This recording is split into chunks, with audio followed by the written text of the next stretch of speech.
Sou Luiz Cláudio Negrão, sou desenhista. Conheci o Ramon bem jovem, na década de 1990, 89 para 90, eu tinha 15 anos. E a minha relação com o Ramon, ela é uma relação bem, digamos que o Ramon seria a minha melhor referência de pai, né? A única referência, na verdade, né?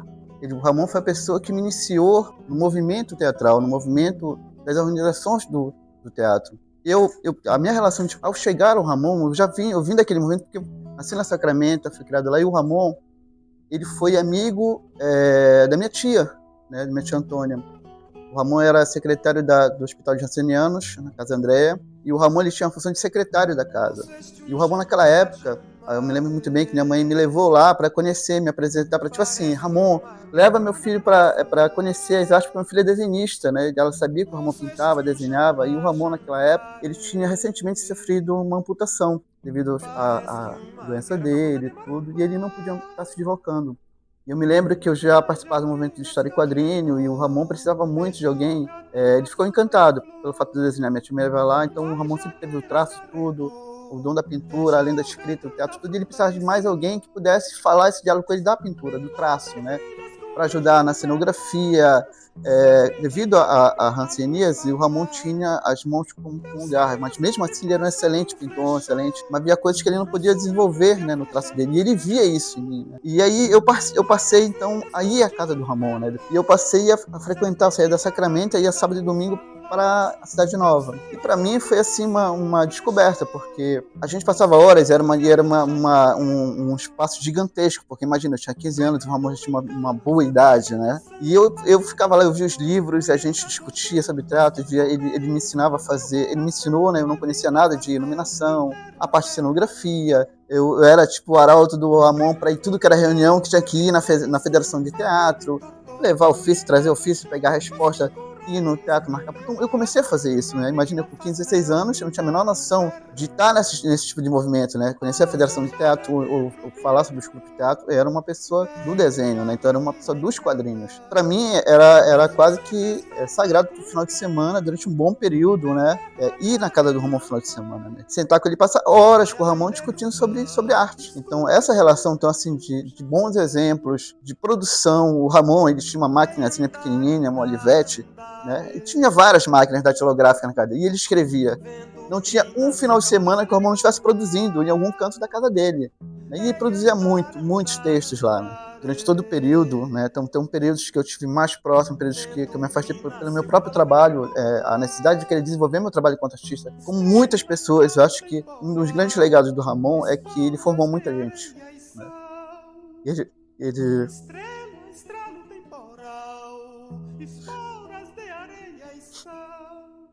Ele formou para a vida. Muita gente.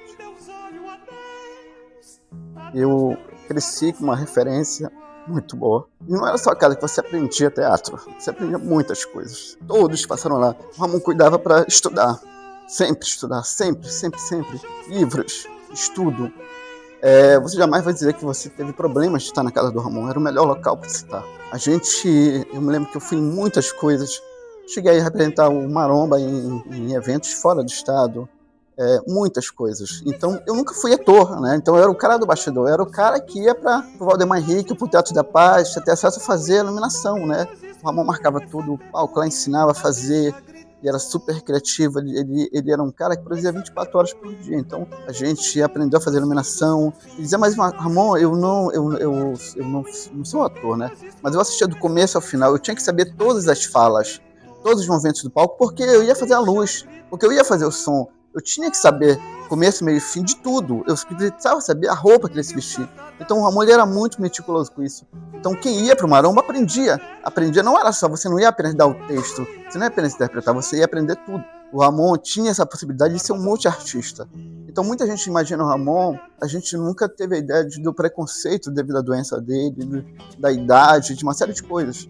Ele era um multiartista, ele é uma pessoa extremamente criativa, e a gente nunca cansava de estar com o Ramon, né? Porque sempre você tinha assunto, você sempre tinha o que produzir, o que trocar com ele, né? Eu participei de várias apresentações dele, do Um Buraco no Quintal, outras, Lua de Barros Zabumba, ou várias durante um período.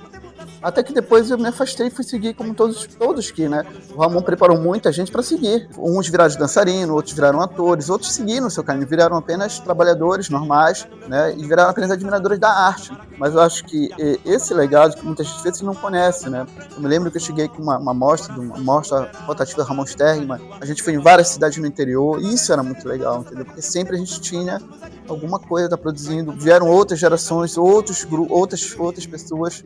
Sempre, me lembro que um dos maiores sonhos do Ramon era transformar a casa dele num teatro, né? O teatro municipal, a casa escola de teatro. E o Ramon sempre bancou do bolso dele, sempre. Assim como ele ganhou de editais, mas praticamente o salário dele, o orçamento dele, se ele pudesse, era 100% o teatro. Do figurino, tudo. O Ramon sempre financiou, bancou do seu bolso, como a maioria dos artistas fazem, né? Tiram no seu bolso, estourava o cartão, comprava tecidos e tudo para ter o espetáculo. Aí era muito comum a turma ir passar sexta, sábado, domingo, dormir, se hospedar, bancar. Gente que vinha do interior, passava lá semanas, né? Na casa do Ramon. Então, isso era uma efervescência a casa dele, né? A casa do Ramon era cheia de quadros que ele pintava, sempre eram muitos livros, eram os textos que nunca parava de produzir na sua maquininha datilográfica lá no canto. Coisas que às vezes você não fala que o Ramon tinha, era a forma dele cozinhar. Ele tinha uma história de uma bebida que ele fazia que era o fogo amazônico, que era o grande... Era uma coisa que ele chamava, que ele preparava o fogo amazônico, que todos tinham que provar e beber aquele fogo amazônico. Tinham coisas, né, do Ramon que eram tipo os bastidores do teatro na casa do Ramon. A minha referência ao Ramon não é realmente de pai, né? Daquele que orienta, diz que me cobra, que me briga comigo por sumir, por não estar participando do teatro, por estar fazendo outras coisas que ele achava que não ia dar certo para mim, que eu tinha que estar lá com ele no teatro.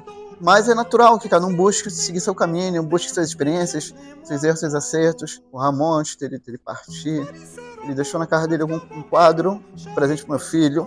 A gente foi buscar depois que ele faleceu.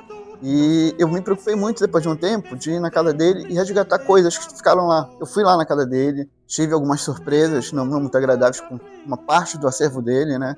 Mas eu consegui resgatar algumas telas, alguns quadros, o que eu pude resgatar. Eu fui lá e peguei mesmo para mim, se não me dá, eu vou levar, né? Então, se os textos são com o de Nelson, eu vou levar essa parte que eu vou resgatar, eu não vou deixar se perder, não vou deixar queimarem ou destruírem, ou, sei lá, essa parte eu levei.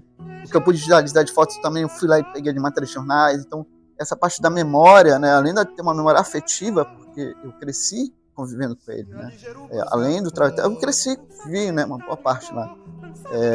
E às vezes na casa do André ajudar ele a fazer os trabalhos de folha de pagamento, barra com ele na Kombi, um monte de coisa assim. Então, eu tinha uma relação bem mesmo, né, fui crescendo e aprendendo o que era o movimento teatral, o que era o teatro, o que era ser alguém da cênica do teatro, alguém que era da organização para representar ele politicamente, né, na Secult, em coisas assim. O Ramon foi muitas vezes homenageado no Baile dos Artistas, diversas vezes. Eu me lembro que para mim foi assim, era quase que obrigatório. Imagine um teatro em Ananindeua que não levasse o nome do Ramon. Era mais do que justo, mais do que necessário, né?